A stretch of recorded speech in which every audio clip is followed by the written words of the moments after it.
Hello everyone, welcome back to my channel.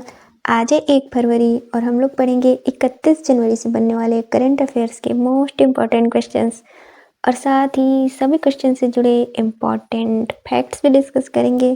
तो चलिए start करते हैं आज का सेशन। पहला सवाल है, हाल ही में भारतीय समाचार पत्र दिवस कब मनाया गया है?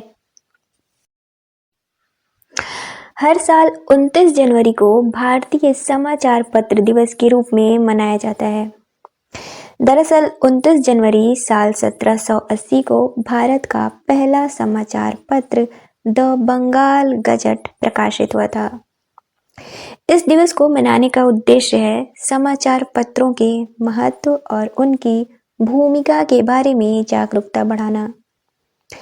साल 2025 के लिए इस दिवस की थीम है पत्रकारिता लोकतंत्र की नींव। अगर हम समाचार पत्र को बिहार के संदर्भ में देखेंगे तो बिहार का पहला दैनिक समाचार पत्र था सर्व हितैषी, जबकि बिहार का पहला साप्ताहिक पत्र था बिहार बंधु, जिसका प्रकाशन केशवराम भट्ट ने साल 1872 में बिहार शरीफ से शुरू किया था। शुरू में यह पत्रिका हिंदी, उर्दू और अंग्रेजी में प्रकाशित होता था, बाद में केवल हिंदी में छपने लगा। जबकि बिहार के प्रमुख मासिक पत्रों को देखें तो उसमें प्रमुख है विद्यार्थी, किसान सेवक, देववाणी, भारती, अवंतिका, अग्रदूत, बिहारी, परिजात, ज्योत्सना, शिक्षा डाइजेस्ट, नई शिक्षा इत्यादि। तो राइट आंसर हो जाएगा ऑप्शन डी 29 जनवरी। अब जनवरी के कुछ और इम्पोर्टेंट डेज है उनको देखते हैं। विश्व ब्रेल दिवस 4 जनवरी को मनाया जाता है। राष्ट्रीय पक्षी दिवस 5 जनवरी, प्रवासी भारतीय दिवस 9 जनवरी, विश्व हिंदी दिवस 10 जनवरी, राष्ट्रीय मानव तस्करी जागरूकता दिवस 11 जनवरी, राष्ट्रीय युवा दिवस 12 जनवरी, भारतीय सेना दिवस 15 जनवरी, राष्ट्रीय स्टार्टअप दिवस 16 जनवरी, पेंगुइन जागरूकता दिवस 20 जनवरी, राष्ट्रीय बालिका दिवस और अंतर्राष्ट्रीय शिक्षा दिवस 24 जनवरी, राष्ट्रीय मतदाता दिवस 25 जनवरी को मनाया जाता है। डेटा संरक्षण दिवस 28 जनवरी, भारतीय समाचार पत्र दिवस 29 जनवरी और विश्व कुष्ठ रोग दिवस 30 जनवरी को मनाया जाता है। अगला है, हाल ही में सर गारफील्ड सोबर्स ट्रॉफी से किस भारतीय क्रिकेट खिलाड़ी को सम्मानित करने की घोषणा की गई है? हाल ही में ICC men's cricketer of the year 2024 के लिए भारत के जसप्रीत बुमराह को सर गारफील्ड सोबर्स ट्रॉफी से सम्मानित करने की घोषणा की गई है। दरअसल यह ट्रॉफी उन्हें दी जाती है जो साल के लिए सर्वश्रेष्ठ वुमेन्स क्रिकेटर चुने जाते हैं। बुमराह यह अवार्ड जीतने वाले पहले भारतीय तेज गेंदबाज बन जाएंगे। जबकि ICC women's cricketer of the year 2024 के लिए न्यूजीलैंड की अमेलिया कीर को रसेल हेहोई फ्लिंट ट्रॉफी से सम्मानित किया जाएगा, क्योंकि यह ट्रॉफी साल के लिए सर्वश्रेष्ठ विमेंस क्रिकेटर चुनी जाने वाली क्रिकेटर को दिया जाता है। तो आंसर हो जाएगा option A Jasprit Bumrah.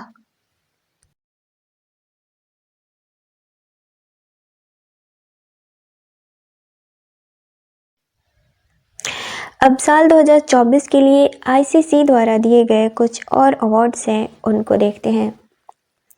ICC men's cricketer of the year Bharat के जसप्रीत बुमराह चुने गए हैं, जबकि women's cricketer of the year New Zealand की ऑलराउंडर अमेलिया केर चुनी गई हैं। Men's test cricketer of the year Bharat के Jasprit Bumrah, men's ODI cricketer of the year Afghanistan के अजमतुल्लाह ओमरजई, मेंस टी20 cricketer of the year Bharat के Arshdeep Singh, women's ODI cricketer of the year Bharat की Smriti Mandhana women's T20 cricketer of the year, New Zealand की Amelia Kerr men's emerging cricketer of the year, Sri Lanka के कामिंदु मेंडिस और women's emerging cricketer of the year South Africa की Annerie Dercksen चुनी गई हैं। अब ICC international cricket council, इसकी स्थापना 15 जून साल 1909 को हुई थी। इसका हेडक्वार्टर दुबई में है। इसके वर्तमान चेयरमैन जय शाह हैं, जबकि सीईओ जियोफ अलार्डिस ने हाल ही में अपने पद से इस्तीफा दे दिया है। अगला है, हाल ही में सुशासन पर राष्ट्रीय सम्मेलन कहाँ आयोजित किया गया है? आंसर हो जाएगा ऑप्शन ए गांधीनगर। अगला है, हाल ही में Utkarsh Odisha make in Odisha conclave का उद्घाटन किसके द्वारा किया गया है? हाल ही में राज्य के विकास और निवेश को बढ़ावा देने के उद्देश्य से भुवनेश्वर ओडिशा में आयोजित 2 दिवसीय Utkarsh Odisha make in Odisha conclave का उद्घाटन पीएम नरेंद्र मोदी द्वारा किया गया। इस 2 दिवसीय कार्यक्रम में राज्य की प्रमुख क्षमताओं को 5 प्रमुख क्षेत्रों आईटी, नवीकरणीय ऊर्जा, टेक्सटाइल, केमिकल्स और फूड प्रोसेसिंग को प्रदर्शित किया गया। इस कॉन्क्लेव में Australia, Malaysia, Japan, Germany, Poland और क्यूबा समेत 12 देशों के प्रतिनिधियों ने कंट्रीज ऑफ फोकस पहल के तहत इस आयोजन में भाग लिया। ये हो जाएगा मैप में ओडिशा। ओडिशा की राजधानी है भुवनेश्वर। वर्तमान सीएम है मोहन चरण मांझी और वर्तमान गवर्नर हो जाएंगे हरि बाबू कंभमपति। तो राइट आंसर हो जाएगा ऑप्शन ए प्रधानमंत्री।